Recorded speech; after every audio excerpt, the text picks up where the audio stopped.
امی رفیق ما خیست از دستی که بسیار امی شهوت که زیاد شو و عشق مبدل میشه، بازی دیگه بیخی مجنون میشه و دیوانه میشه.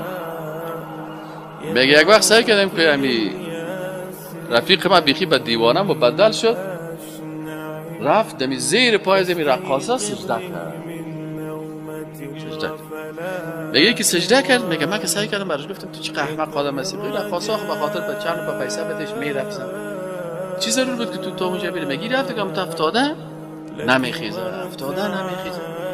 آخر من گفتم که بلا لوده انسان است، ما را پیش کل مردم اینجا خزر مملکت مردم است، شرمان چی میکنی؟ رفت کردم شانه شورش بود که همین شور دادم که سعی کردم که غضب الله سرازی نازل شدم و همینجا جای به جای مردار شدم که همین رویش دور کردم که رویش سیل میکنم که همین رویش سیاه میزنه، وضعیتش بسیار خراب است و روحش قبض شده.